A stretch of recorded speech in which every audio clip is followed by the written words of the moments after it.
Today we're going to talk about a complete roof system and what goes into a complete roof system. We're going to talk about the major components. We're also going to assume that all of the material has been tore off down to the wood decking, and that wood decking has been inspected and replaced if rotted or damaged in any way. From there, we're going to build a roof system from the bottom up. Everything starts at the bottom and works its way to the top. The very first thing that goes down on a roof system is a drip edge.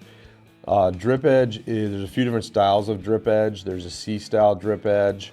There's also an F-style drip edge. We use the F-style drip edge, which has an overhang on it, and it sticks down, I think it's 2 inches, and that diverts water into the gutter. And we also put, and people should be putting, drip edge around the entire perimeter. So even up the rakes, which would be on the sides. If you have a gable roof with a roof that goes down like this, on the sides of it, I've noticed thousands of times where I'm inspecting a roof and there's no drip edge on the rakes. Very common with new built homes. They won't put drip edge on the rakes for some reason. But all shingles are required to overhang over whatever the finished material is. And so having that drip edge on there gives it that support to support that overhang. So you want drip edge around the entire perimeter, up your rakes, at your eaves, right above where your gutters go, and anywhere that there's going to be an overhang of the shingles, you want a drip edge. From the drip edge, or the next component at the bottom of the roof, would be ice and water shield.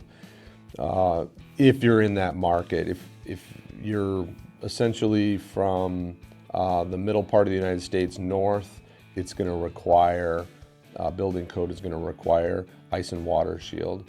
Here in Michigan, we're required to put ice and water shield 24 inches past your warm wall. Your warm wall is the inside of the house, the inside part of the drywall, or where your wall meets.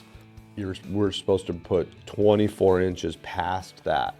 And if you have a 1 foot overhang in your soffit, 1 roll of ice and water shield, which is 3 feet wide by 65 feet long. 1 roll of it, 3 feet, is not going to actually get you 24 inches past your warm wall. And what a lot of companies do, they'll cut costs because ice and water shield's not cheap. They will put just 1 roll on there, which will get them almost to that spot. Ice and water shield is designed to it's a waterproof membrane that's very sticky and gummy. Then it's petroleum based. We peel the back off and stick it down to the wood decking, and it's also self-curing. So when we nail or staple through it, it seals those holes, but it prevents damage from ice dams and protects the lower part of your roof. And so you want the proper amount. Good companies or good installers will put 2 full rolls. So they'll put 6 feet of ice and water shield from where the gutter or your fascia is, or the eave, up the roof. They'll put 6 feet of it, 2 full rolls, and they stack on top of each other. So it's not technically 6 feet, it's 2 full rolls, and they overlap a little bit. So it's just shy of 6 feet. But that will prevent or help prevent any damage from ice dams. And you start at the bottom and you stack them on top. Everything stacks on top of each other as it goes up the roof, so that if water penetrates or gets down underneath it, it can drip down safely without getting into the home. In your valleys, so where 2 roof systems meet, or 2 roof facades meet, or facets, whatever, where they meet, it's called a valley. In that valley, you building code requires a roll of ice and water shield. Ice and water shield goes in the valleys and around any penetrations. So any pipes or stacks or chimneys or any skylights or any penetration in the roof should have ice and water shield around it as well to prevent and protect that opening from water penetration. So the next component that we're going to talk about is the underlayment, and not all underlayment is created equally. So synthetic underlayment is what a majority of roofing contractors use nowadays, and they're not all created equally. There's basic underlayment that is essentially like a Tyvek material that's water resistant, and it works very well, and it has like a texture to it so that it's not slippery. So when the roofers are walking on the roof, they're not slippery, and it doesn't tear very easily. It has to be cut with a razor blade. And that goes down on the entire perimeter or the whole rest of the roof, wherever there's not leak barrier or ice and water shield. So the whole roof gets covered in that, and they start low, and if they need multiple rolls of it, then they stack those on top of each other so that they overlap as it goes up the roof. The upper one goes on top of the lower one. And once the underlayment is put on, and again, like I said, not all underlayment is created equally. There's the basic underlayment, there's a mid-grade underlayment, and then there's the premium underlayment. And we're talking about GAF's roof system. That's the materials that we use. We do a GAF complete roof system. And so with GAF, they have their basic underlayment, which all three of these underlayments will still provide you with the same warranty. So whether you go with the basic underlayment or you go with the premium underlayment, the warranty is still the same. They just function a little bit differently, but they will all three protect your home still. So with the lower end or the basic underlayment, that's called felt buster. It's just a basic synthetic underlayment that has a smooth side which goes down and a softer side or a textured side that's on top, so that roofers can grip as they're running around your roof and working on top. And so that gets laid down. The second one, or the mid-grade, is called Tiger Paw. Tiger Paw is more water resistant and somewhat breathable, and it's a little bit thicker and more difficult it doesn't tear in any way, and very good product, but it's again a little bit more breathable. And then the premium is called Deck Armor, which a lot of companies do not use because it's much more expensive. We do use it on a regular basis if a homeowner chooses that upgrade. But Deck Armor is a Gore-Tex-like material. Gore-Tex is a brand. It's like Kleenex, and so it's a Gore-Tex-like material that is completely waterproof going from top down and completely breathable from the bottom up. It's a similar technology to, say, military or waterproof boots, military boots, that will allow your helm to breathe, but also stops any water from being able to penetrate as a waterproof barrier. So once the ice and water shield's on, then the underlayment goes on. Now your roof is all covered and protected, and then now we can start shingling the roof. The first thing that we're going to put down would be starter strip. Starter strip is very important. Back in the day, what they used to do with the 3-tab shingles is they would actually just turn it around backwards and cut it and use that as an actual starter strip. Though there's nothing to glue that bottom one down, but that's how they used to do it back in the day.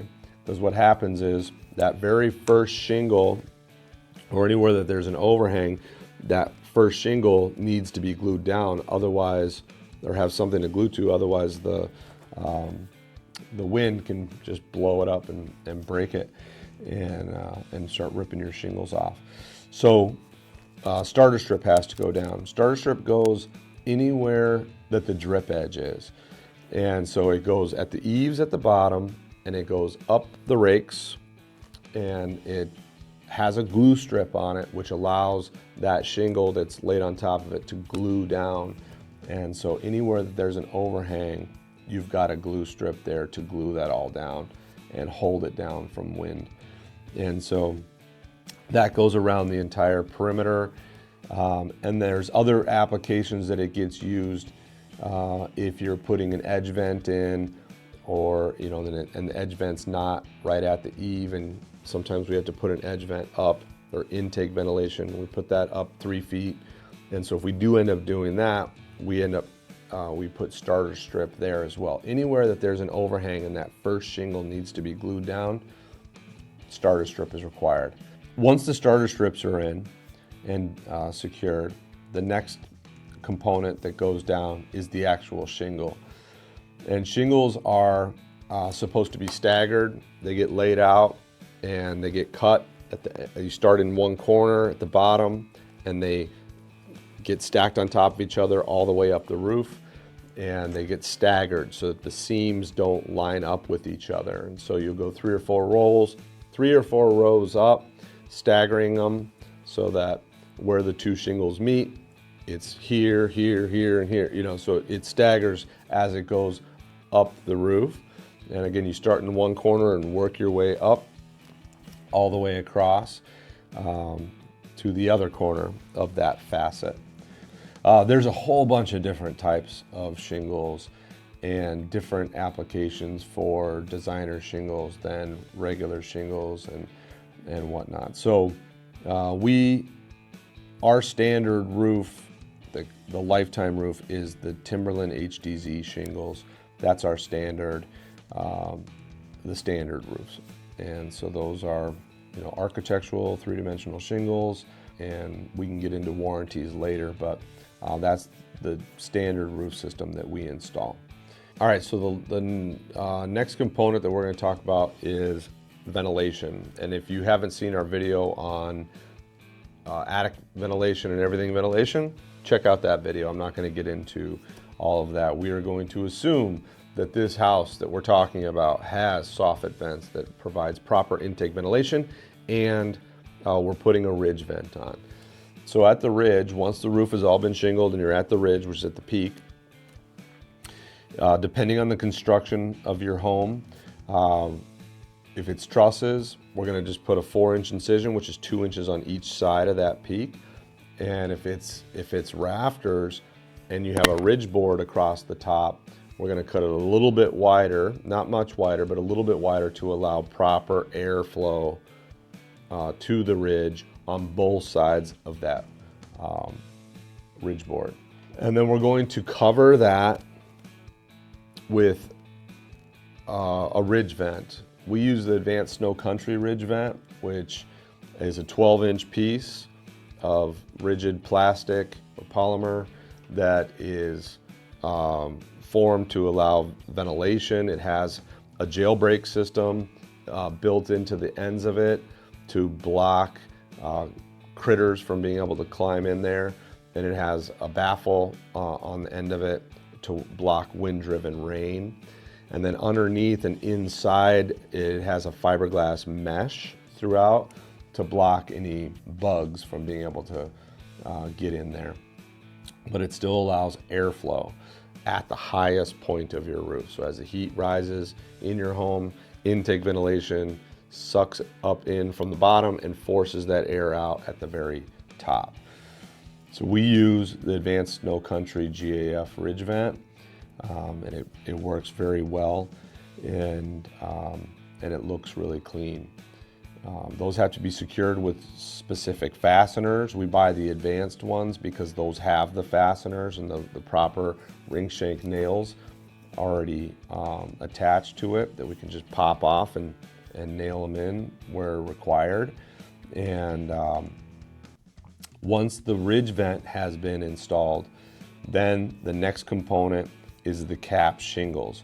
So cap shingles are special shingles that are designed to bend where you have a hip, which is two roof facets that meet each other, or at the ridge.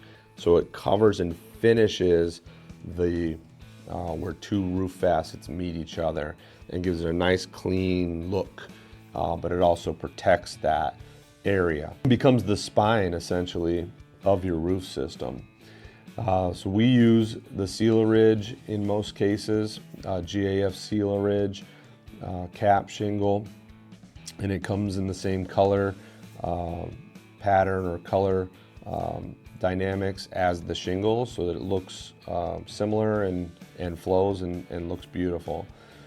So those get they look like normal bundles, and they come in and to bend it and break it, or once you start, they're kind of perforated. Once you start bending it, it will break on that perforation.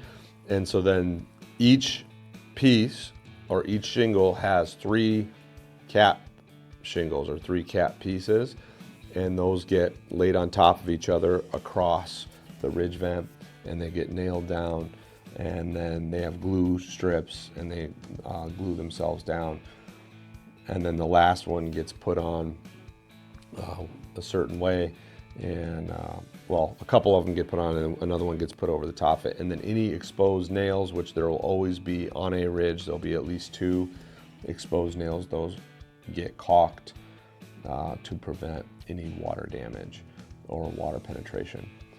So that is the quick and dirty of a complete GAF roof system and the roof system that we installed on a daily basis. Check out our last video on financing and everything financing. Have a great day.